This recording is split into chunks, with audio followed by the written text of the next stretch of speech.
আসসালামু আলাইকুম। প্রথমে জানাবো সংবাদ শিরোনাম। নির্বাচিত সরকার এলে সব সমস্যার সমাধান হয়ে যাবে বলছেন মির্জা ফখরুল ইসলাম আলমগীর। সংবিধান নয়, মূল উদ্দেশ্য হচ্ছে জনগণ বলছেন মঈন খান। এবং আওয়ামী লীগকে ভোটে বিদায় করতে হবে বলছেন আমির খসরু মাহমুদ চৌধুরী। সর্বশেষ জানাবো ছাত্র আন্দোলনে ইসির ক্ষয়ক্ষতি নিরূপণে ৬ কমিটি গঠন। শুনছিলেন শিরোনাম, এবারে থাকছে বিস্তারিত। নির্বাচিত সরকার এলে সব সমস্যার সমাধান হয়ে যাবে বলছেন মির্জা ফখরুল ইসলাম আলমগীর।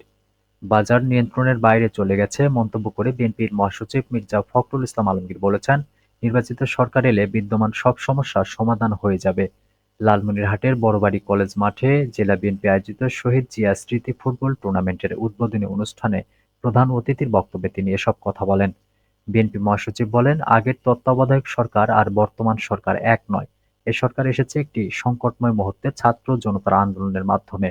ফলে এ সরকারকে নির্বাচনের পাশাপাশি বিভিন্ন ক্ষেত্রে সংস্কার করতে হবে। এজন্য সরকারকে সময় দিতে হবে আর আমাদের ধৈর্যের পরিচয় দিয়ে তাদের সহযোগিতা করতে হবে। তিনি বলেন, গণতান্ত্রিক শক্তিগুলোর নেতিবাচক আলোচনার কারণে ফ্যাসিবাদের দোসররা নতুন করে মাথা উঁচু করছে। জাতির সামনে যে সংকট আছে তা সমাধানের একমাত্র পন্থা হচ্ছে ধৈর্য। প্রয়োজন হচ্ছে রাষ্ট্রের সংস্কার সম্পন্ন করা এবং একটি সুষ্ঠু ও গ্রহণযোগ্য নির্বাচনের আয়োজন করা। বিগত ফ্যাসিবাদী আওয়ামী লীগ সরকার বিএনপিকে ধ্বংস করার জন্য সবসময় ষড়যন্ত্র করেছে, অত্যাচার করেছে, নির্যাতন করেছে। এই আওয়ামী লীগ প্রায় ৬০ লাখ মানুষের বিরুদ্ধে মিথ্যা মামলা দিয়ে প্রায় ৭০০ মানুষকে গুম করেছে। তারা হাজার হাজার মানুষকে গুম করে ও খুন করে ফ্যাসিবাদ প্রতিষ্ঠা করতে চেয়েছে, একদলীয় শাসন প্রতিষ্ঠা করতে চেয়েছে। তিনি সরকারকে উদ্দেশ্য করে বলেন, এমন কাউকে দায়িত্ব দেওয়া যাবে না যার কারণে সরকার বিতর্কিত হয়। কারণ এ সরকারের প্রধানের দায়িত্বে আছেন বিশ্ববরেণ্য একজন মানুষ। আমাদের মনে রাখতে হবে, রাষ্ট্র পুনর্গঠনে ছাত্র নেতৃত্বাধীন গণ অভ্যুত্থানের মধ্য দিয়ে আজ যে সুযোগ সৃষ্টি হয়েছে তা যেন জাতি হাতছাড়া না করে। এই সুযোগ হাতছাড়া হলে জাতি হিসেবে আমাদের অস্তিত্ব বিপন্ন হয়ে পড়বে। আমি এই বিষয়টির উপর জোর দিতে চাই। মির্জা ফখরুল বলেন, বাজার নিয়ন্ত্রণের বাইরে চলে গেছে, সরকারকে বাজার নিয়ন্ত্রণে কাজ করতে হবে। তবে নির্বাচিত সরকার এলে বিদ্যমান সব সমস্যার সমাধান হয়ে যাবে, এজন্য দরকার নির্বাচন ও সংস্কার। সংবিধান নয়, মূল উদ্দেশ্য হচ্ছে জনগণ বলছেন মঈন খান। বিএনপির স্থায়ী কমিটির সদস্য আব্দুল মঈন খান বলেছেন, সংবিধানের জন্য জনগণ নয়, জনগণের জন্য সংবিধান। এই কথাটি যদি আমরা অন্তর থেকে বিশ্বাস করি তাহলে আজকে যে প্রশ্নটি এসেছে সংবিধান পুনর্লিখন অথবা সংশোধনের মধ্যে আমি কোনো সংঘাত দেখতে পাই না। কারণ আমাদের মূল উদ্দেশ্য তো সংবিধান নয়, মূল উদ্দেশ্য হচ্ছে জনগণ। কাজেই জনগণের কল্যাণের জন্য যা কিছু প্রয়োজন আমরা সেটাই তো করব। প্রয়োজনে সংবিধান পুনর্লিখন অথবা সংশোধন করব, এটা গুরুত্বপূর্ণ বিষয় নয়। ৭১-এর মুক্তিযুদ্ধ এবং ২৪-এর ছাত্র জনতার বিপ্লব পরস্পর বিরোধী নয়, তারা একে অপরের পরিপূরক মাত্র। সেই দৃষ্টিভঙ্গি থেকে যদি আমরা বিষয়গুলোকে পর্যালোচনা করি তাহলে সেখানে কিন্তু কোনো সংঘাতের প্রয়োজন নেই। আজকে স্বাধীনতার প্রায় ৫৩ বছর পরে এসে আমরা যেখানে উপনীত হয়েছি সেখানে আমাদের স্পষ্টভাবে উপলব্ধি করতে হবে, সংঘাতময় রাজনীতিতে বাংলাদেশের উন্নয়ন হবে না। ঢাকা রিপোর্টার্স ইউনিটির নসরুল হামিদ মিলনায়তনে নাগরিক ঐক্য আয়োজিত সংবিধান সংস্কার শীর্ষক সেমিনারে তিনি এসব কথা বলেন।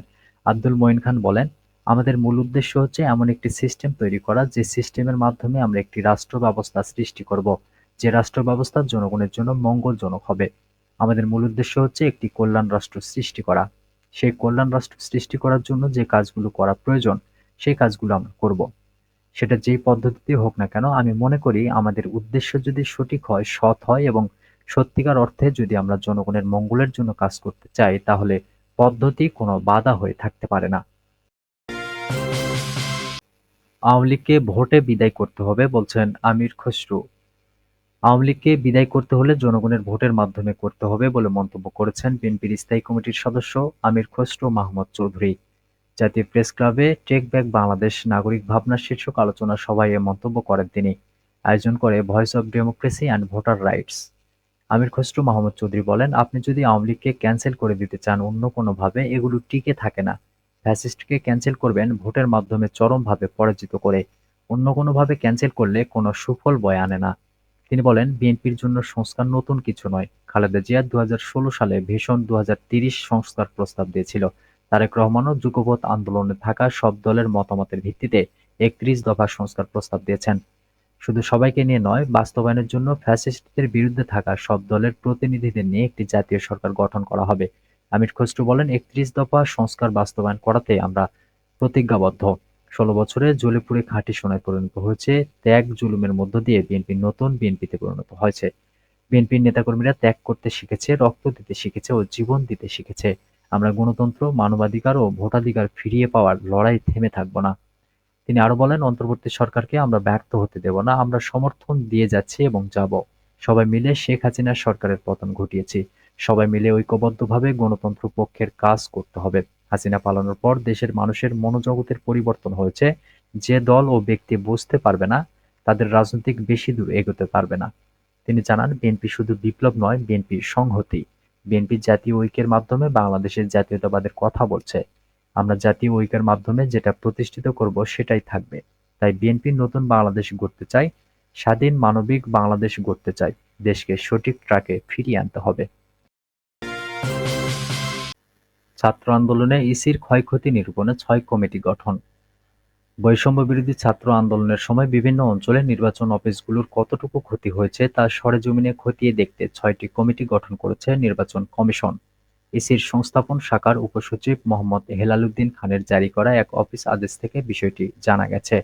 এতে উল্লেখ করা হয়েছে, সাম্প্রতিক আন্দোলনে নির্বাচন কমিশন সচিবালয়ের আওতাধীন যেসব আঞ্চলিক ও জেলা নির্বাচন অফিসগুলো ক্ষতিগ্রস্ত হয়েছে, সেসব অফিসগুলো সরেজমিনে পরিদর্শনপূর্বক তদন্ত প্রতিবেদন দাখিলের জন্য নির্দেশিত হয়ে অঞ্চলভিত্তিক ৬টি কমিটি গঠন করা হলো।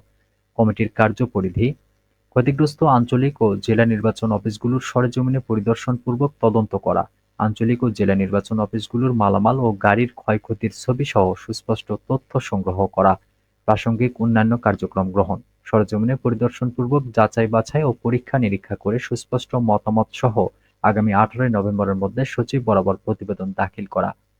৬ জন উপসচিবকে প্রদান করে গঠন করা হয়েছে ২ সদস্য বিশিষ্ট পৃথক পৃথক ৬টি কমিটি। ছাত্র আন্দোলনের সময় বিভিন্ন জেলা ও উপজেলা নির্বাচন অফিস ভাঙচুর, অগ্নিসংযোগে ক্ষতিগ্রস্ত হয়েছে বলে জানা গেছে।